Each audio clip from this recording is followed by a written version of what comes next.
Welcome to the channel and thanks for stopping by. Today we're going to take a look at Cyberpunk 2077, try to assess whether or not this game is worth your time and money.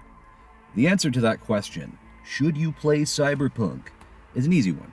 Yeah, you should, but I think that deserves a little bit more qualification.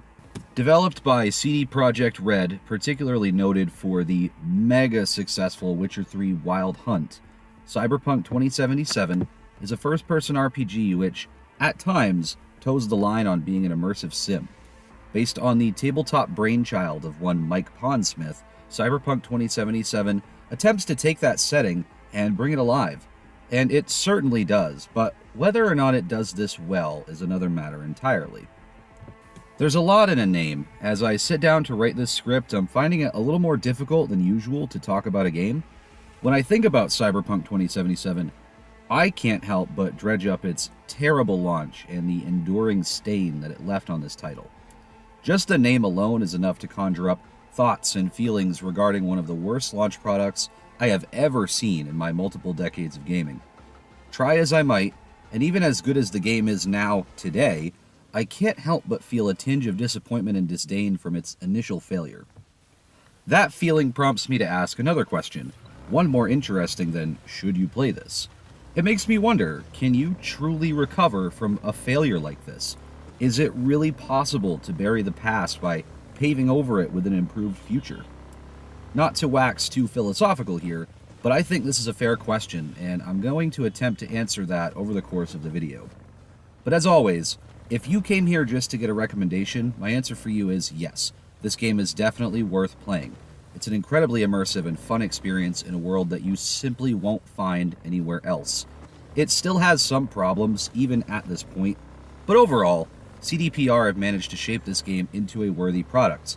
But this particular recommendation doesn't come without some caveats. When I think of Cyberpunk, I am reminded of so many different games, but the first one I'll reference should ring a relevant bell. I'm talking No Man's Sky. If you're a more cynically minded individual, you may think that Sean Murray and Hello Games were pioneering broken promises in a severely underbaked launch before CDPR even took a look at doing it themselves. They did it before it was cool. But it's been a long time in both cases, and at this point you'll have to recognize two things. First, Hello Games put nose to grindstone and turned their story around, eventually updating No Man's Sky into something even greater than the originally promised experience.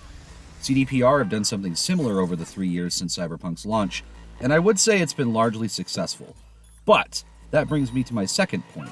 With the launch of Update 2.0 and Phantom Liberty, CDPR will be officially sunsetting support for the game and dedicating those resources to new projects, effectively calling it good on this one. Given the context of its launch and all of the hard work that went into revitalizing the game, while knowing on the flip side that it will no longer be supported, we are left with one supposition, that this better be a damn good last patch. If CDPR wants to continue developing this brand, ideally franchising Cyberpunk in the same way that they have with The Witcher, they really need to give their audience a reason to care about it. Update 2.0 and Phantom Liberty certainly go a long way in this regard, and some of what makes Cyberpunk so great has actually been there all along. Rumor has it that Cyberpunk 2 is now underway, though exactly what phase CDPR is in right now for the project is up for debate. The world they've realized here in Night City is certainly worth a second take in my opinion, and Cyberpunk's Swansong update gives me confidence that its future reprisal will be worth the wait. But at the same time, the game industry all too often makes promises it can't keep. I am holding out hope that CDPR have taken these lessons to heart, but realistically, this does remain to be seen. I'm not sure I'm super keen on paying close attention to another 3 years of fixes and updates for yet another borked launch from this studio. But all of this drama and its resounding ripple effects were started 3 years ago. What about today? Where are they now? Still in Poland, presumably. But their game is in the best state it's ever been in, and I think this is essentially inarguable. Interestingly, I actually played and beat this game for the first time earlier this year. I believe this was during update 1.6 or 1.61, whichever update was most recent before Phantom Liberty. I wasn't exactly blown away by the gameplay systems, combat, or character customization, which is strange being that this game is an RPG, But the writing, atmosphere, and scale of Night City has never ceased to impress. This is especially evident considering that Cyberpunk itself is basically a modern-day Crysis when it comes to performance testing.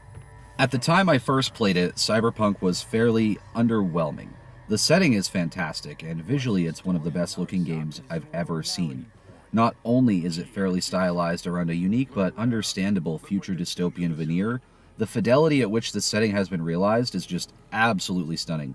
Lights aglow at every corner, dense concrete pathways winding through impossibly large and imposing structures. People, some more cyber than human, milling about the streets, food carts and doomsday prophets, sprinkled in amongst the crowd of hopefuls, eager to extract whatever meager renown the city may be convinced to part with. I really can't say enough about how well the dream of Night City is sold to you with its presentation. You can really feel the image of narcissism reflected in the desperation of the people who came here to make a legend of themselves, only to be cut by bad luck and forces beyond their control. The whole scenario emphasizes, and at times even mirrors our real-life struggles inextricably well. Night City is absolutely plastered with advertisements of the most insane kind. Lewd and obnoxious neon lures promising power and pleasure. I mean, some of these ads are just absolutely ridiculous. I'm particularly fond of the Milfgard poster myself. That's an easy 10 out of 10 reference for me.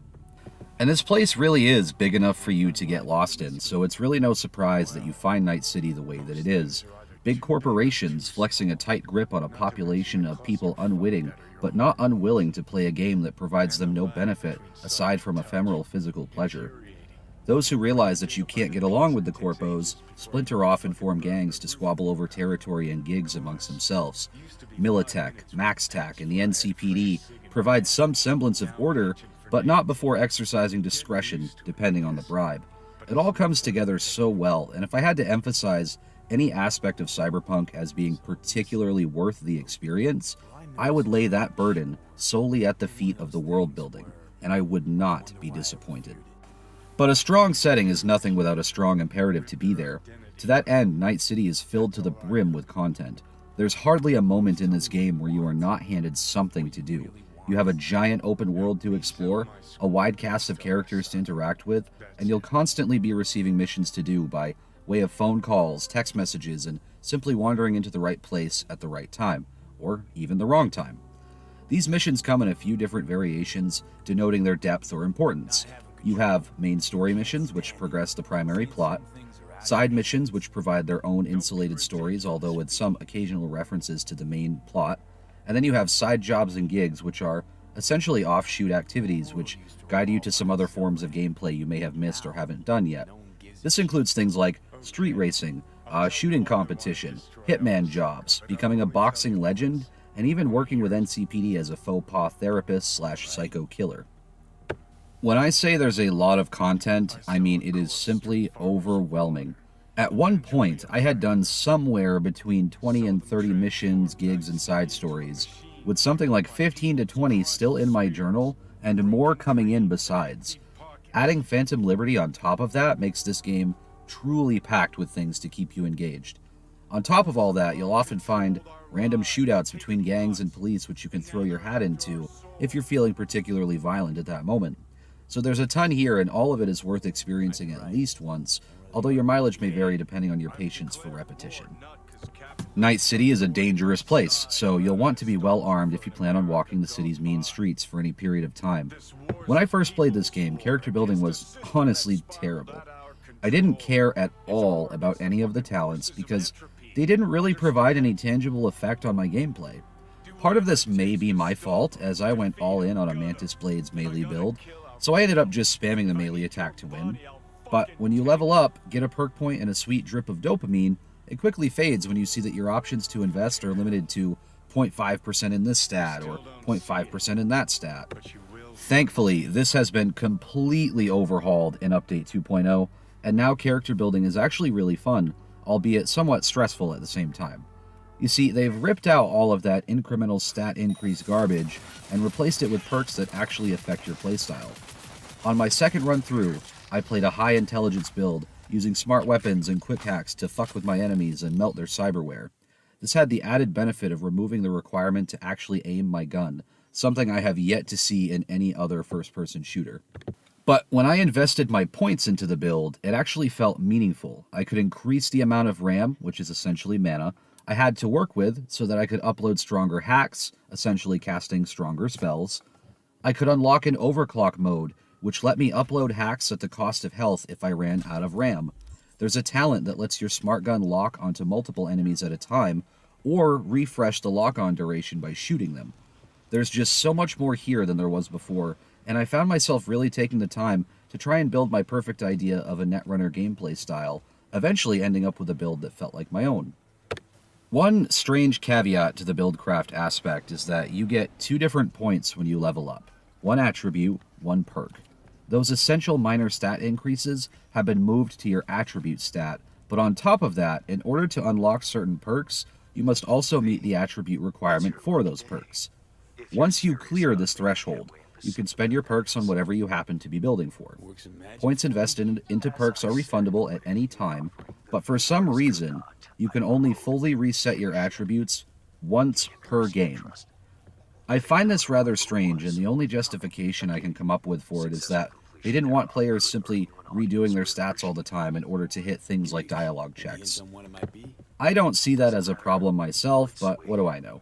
You get an attribute per level, 6 stats to invest in, and with Phantom Liberty increasing the level cap to 60, there's plenty here to play with nonetheless. Another strong point in the favor of character building is the skill progression system. This works essentially like progressing a skill in Skyrim, for example. The more you do a thing, the more experience you gain in that category, and the more adept you become at it. You can't invest your skill points yourself. They are on a fixed track. But you'll quickly excel at the things you do most in combat, and you'll be rewarded for it. Some skill unlocks include additional perk points, increases to stats, or gameplay modifiers. Once I hit a certain point in the Netrunner tree, I was rewarded by a flat increase to the range of my smart gun's lock-on feature. All of these little things go a long way to slowly making your character stronger as the game goes on, and it does not go unnoticed. I'm really happy they overhauled this system this way because it feels fantastic. Your stats can also have an impact on your options for dialogue, granting you unique opportunities to say something relevant to the topic that you wouldn't have if you weren't skilled in a particular way. Being able to hold a conversation with another netrunner or a technician, providing increased context, understanding, or character to the situation and you. Unfortunately, I haven't seen many examples of these extra options providing you with more than just an additional choice in dialogue. While they add a bit of context and cool to a conversation, they don't really seem to affect much outside of that. So that's a lot on the gameplay front. While my first time around, I found these systems kind of just boring and passive, relegating them to a background feature while I played as efficiently as possible for the story and setting, they are much more fun and realized here in Update 2.0. As I've said though, Night City is a big place and you'll be doing a lot of traveling around. CDPR has actually built a great system for this, giving you a few options for how you choose to get around. You can simply walk from place to place, frequenting the streets, taking in the sights, and running into some emergent gameplay along the way. There is a fast travel system, and it doesn't require you to unlock any fast travel points. You just find a fast travel terminal, activate it, and pick your destination. One quick loading screen, and you're there.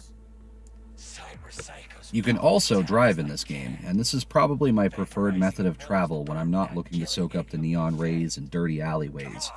Driving in Cyberpunk is extremely convenient. You can hijack or hotwire a car, though these options are based on your body and tech stats respectively. You must have them leveled to a certain point to do these things. Or you can drive a vehicle from your own private collection. You'll get a car at the start of the game, which is yours to summon and do with as you will.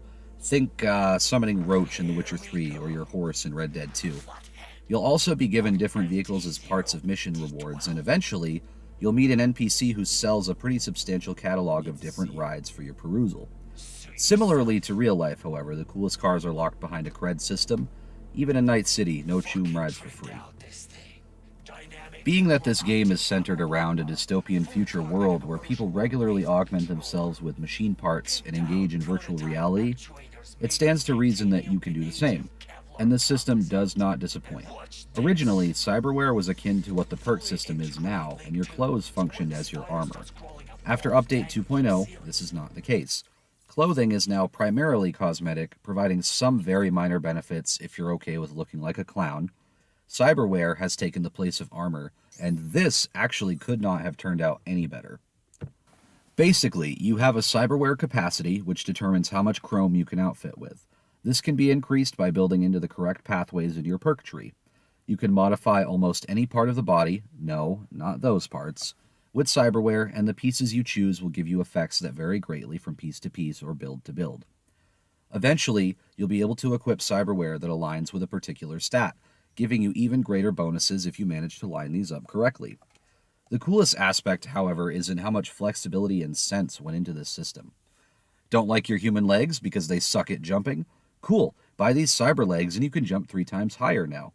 Does your stealthy V frequent the local buck a slice a bit too much and now you can't sneak? No problem, got a pair of legs that makes you quieter. Is your cyberdeck brain chip just not powerful enough to upload the suicide hack into your unsuspecting foe's dome chrome? No problem. With this new advanced Militech deck, you'll be sending your enemies over the edge in no time. You've got gorilla arms, chips that make your weapons auto-lock onto enemies, subdermal armor, eyes that highlight objects in real time, and so much more. I love what they've done here with the cyberware system. It's super cool, it's immersive, and it's totally in line with what you would expect from this setting, and it adds so much to gameplay customization. One minor gripe I do have with the gameplay systems overall is that they're not tutorialized very well. Yeah, sure, you can do the whole Militech training shard thing at the beginning of the game, which is basically a brief tutorial on the different ways you can approach combat, but the game doesn't make it a point to show you even simple things like status effects or how to identify and craft the correct ammo for your weapons. I was having an issue where I constantly ran out of ammo for my smart SMG. I then realized you could craft ammo, but the weapon didn't tell me what type it needed. I tried to craft what I thought made the most sense, and when this didn't increase my ammo counter, I obviously got confused. After exploring the menus a bit, I found the database button, which is essentially a gigantic fucking lexicon for everything in the game. And this is how I learned what ammo works for which weapons, by scouring the menus like I'm searching through a game manual. Very classic, but not really player-friendly with a game this big. Before we move on to the other aspects of this game, one note on the difficulty. They do what they say on the tin, albeit with some context needed. I played on very hard, and at times, it is very hard. Haha, surprise, surprise. This became especially true when I first entered Phantom Liberty. You fight a boss pretty early on in the expansion, and I was simply not ready. I died probably 15 times in this section, and had to actually burn my one-use attribute reset in order to build my character a little bit differently to succeed. It actually reminded me a lot of playing Witcher 3 on Death March, walking into Hearts of Stone for the first time, and feeling the difficulty shoot from 5 to 10 in a matter of minutes. Mileage may vary on this depending on your build. So, gameplay's good, but how about that story, eh? Well, it's actually pretty decent. It's well written, voice acting is top-notch in almost all cases, and there are plenty of unique side stories for you to dive into. A lot of the storytelling, in my opinion, is done environmentally, through aesthetics and buildings and people on the street, but there is an overarching plot. Essentially, in a bid to make a name for yourselves, you and your best friend end up pulling a heist on some serious motherfuckers. Things go belly up, and you end up with a chip in your brain that is slowly killing you. Now, the main plot does tell a good story, but there's so much more in here in the side content and setting itself. Now, I'm not trying to say the main story is bad or anything, more that it's a piece of a greater whole. I don't want to spoil too much of the story here, as I think this one really is worth experiencing for yourself, but I will say, it's a great ride, and I've enjoyed it a lot, even my second time through. My only real issue is that there aren't a whole lot of choices that have an impact on in-game events. Other than some choices made towards the end of the game, one in particular which surprised me, once you get there you'll know what I'm talking about, you'll be on a similar journey as everyone else, maybe with some different dialogue choices based on your skills. Phantom Liberty is much the same in this regard, although with a stronger emphasis on decision-making, but this does kick off a little weird. After an important mid-game mission for the main story, you'll get a call from a brand new character who you haven't met thus far. They'll tell you they have an important emergency on their hands involving the President of the new United States, and that they need your help. Through some MacGuffin involving the relic, it turns out that you are the only person they can get into contact with. If you agree to help, you'll be guided towards the brand new area introduced with this expansion. A little known but highly dangerous slum by the name of Dogtown, presided over by a Blackwater-style paramilitary dictator and filled with the worst Night City has to offer. I say this place is little known because it is just that. You won't hear much, if anything, about Dogtown in any of the base game's story. And while visually, Dogtown is right at home here in Night City, it does leave a bit of a hole in the narrative. It's a little strange that this place has such renown, but you won't have heard even so much as a whisper about it until you get there properly. With this setup, Phantom Liberty sets out to ask you one important question. Are you a bad enough dude to save the president? And if your answer is yes, you'll be treated to some high-octane gunfights with Dogtown's militia as you make your way to the president's downed aircraft and attempt to retrieve her. This is all great, and it's good fun, though there is certainly a sharp uptick in difficulty at this point in the game. I got here at about level 19 or 20, and it felt like I was just barely clearing the combat hurdles. And things also take a bit of a strange turn when you meet Madame Rosalind Myers, the aforementioned president of the NUSA. Rosalind as a character is perfectly fine, but the situation she finds herself in has her come off a little naive and childish. Obviously, being a person whose life is in great jeopardy, I couldn't hold anybody's defensive bloodlust against them, but Rosalind is a little bit extra in this regard, taking an almost joyous glee in killing the Barghest militiamen who are trying to capture her. Fair enough, sure, but later on, when two unwitting gangsters wander into your makeshift and abandoned safe house, she is all too ready to lay fire down and waste these fools. Wrong place, wrong time. Sorry, guys. All this is to say that it just feels a bit weird or off at first. Rosalind is one of the only people you're going to spend these first few hours of Phantom Liberty with, so you have a lot of time to bond. As it turns out, Rosalind was apparently meant for the streets, or at least it would appear so, when she begins waxing lyrical about how boring it is to be the president. Shortly after this point, you'll encounter Solomon Reed, and the true spy adventure begins to take shape here. I won't say much more beyond this point, but the takeaway is essentially that the story setup is a bit weird.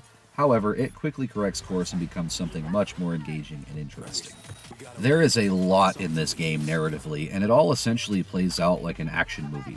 There are some themes explored, like how transhumanism is essentially a tacitly endorsed fact and not a question of profound consequence. You also have the main story, which explores ideas of fascism and rebellion. Although these conversations in-game are essentially a puddle deep, it's serviceable, interesting, and does well to aid the environment in building the world, but I wouldn't go in expecting anything groundbreaking or mind-shattering. While Phantom Liberty does offer a lot in terms of content, it's Update 2.0 that really steals the show for me. Obviously, at the beginning, Cyberpunk was a broken, buggy mess, even going so far as to get pulled from a distributor platform for being so unbelievably unplayable. Eventually, with Update 1.6 or 1.61, the game became playable, but its core systems still suffered from being simply uninteresting. All of that was flipped on its head with Update 2.0, which essentially reconstructed those core systems from the ground up to deliver RPG elements which are much more focused. One thing that should be mentioned is the tireless amount of work that went into fixing all the bugs this game had. I did still experience a few bugs in my playthrough, but nothing egregious or game-breaking, and none too frequently either. All this is to say that while the game should have launched this way, and it's still just a bit shy of being perfect, it is leagues ahead of where it started. CDPR has certainly put in an immense amount of effort in an attempt to say that, yes, you can recover from failure and deliver excellence where it had been severely lacking before. Phantom Liberty and Update 2.0 have mostly restored my faith in CDPR as a studio, and barring another catastrophic release and multi-year cleanup, I think their next projects will be served well from these lessons learned.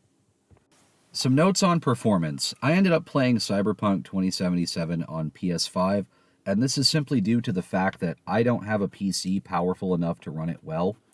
I do own a copy of the game on GOG, and I've logged roughly 15 hours on the PC version, but it's simply not feasible for my laptop's 2070 to provide a decent experience.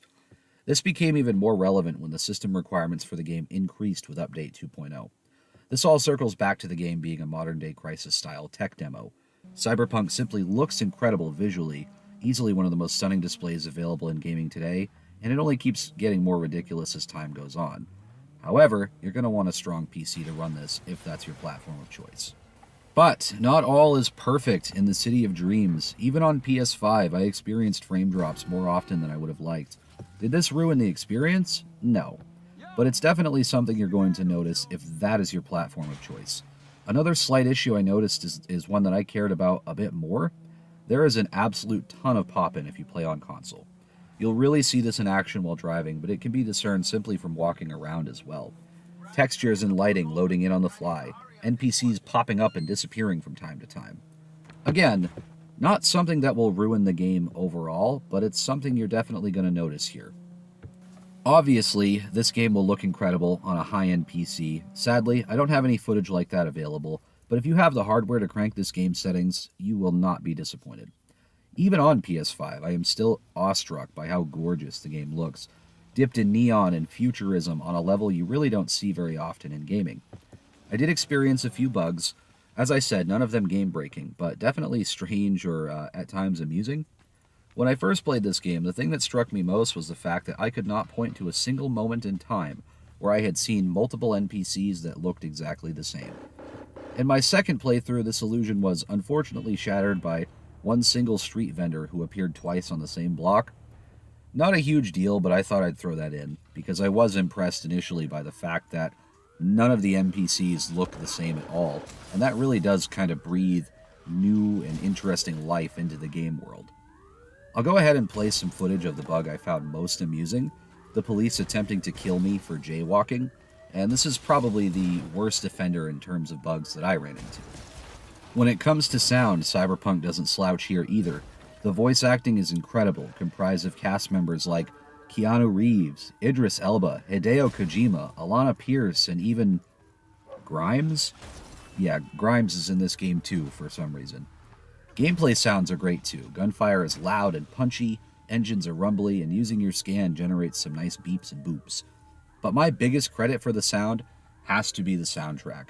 My god, the soundtrack for this game absolutely slaps. It really sounds like some shit straight out of Doom. Seriously, check this out and tell me it doesn't fit right into place.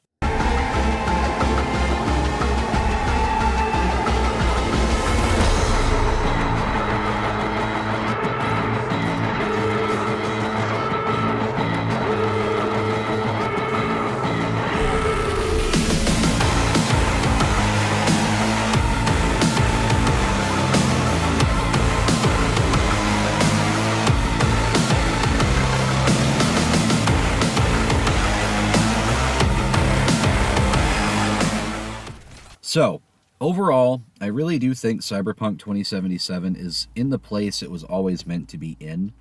I don't have a lot of negatives for the game, as in its current state, it's fun, it's immersive, it feels complete, and it's mostly bug-free by now. That being said, I can understand any underlying hesitation, resentment, or compromise this game may have caused for you. It's certainly not undeserved, but I think at a certain point you gotta leave the past in the past and measure something by the merit of its presence in the present. And presently, Cyberpunk 2077 is an absolute blast. Would I call this game a must-play? I mean, if you're a hardcore RTS player, probably not.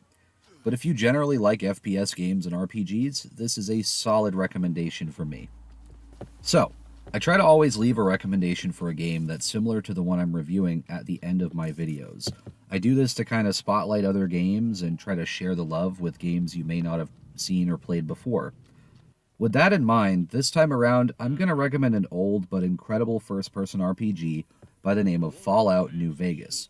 If you somehow haven't heard of this game before, it's Obsidian Studios' take on the titular Fallout universe, set in the Mojave Desert after being devastated by a postmodern nuclear war. A difference in setting, sure, but this game really did help pave the way for immersive RPG experiences in that first-person setting. You've got character building, complex dialogue, and decision-making that actually has tangible effects on the world around you. That last bit is something Cyberpunk only just managed to do in its first and only expansion for the game. New Vegas has been offering that kind of depth since 2010. I know a lot of you have probably heard of or played Fallout New Vegas by now, but if you like Cyberpunk and you haven't played it yet, it's going to be a must-play for me, dog. It's a little dated graphically, but everything else holds up so spectacularly well, offering a small window in the origins of immersive FPS RPGs like the one we covered here today. Well, it's about time to wrap this up. If you made it this far, thank you so much for watching and sticking with me to the end. I had a lot to say about Cyberpunk 2077, but I think this pretty much covers all of my thoughts. If you have any feedback or suggestions, or if you just liked the video, a comment, like, or sub would be greatly appreciated. These things truly do help a lot, even outside of the algorithmic aspects of YouTube. But anyway, stay tuned for more. I'll be making some more content in the future soon. But until then, please remember to always be mindful out there, my friends.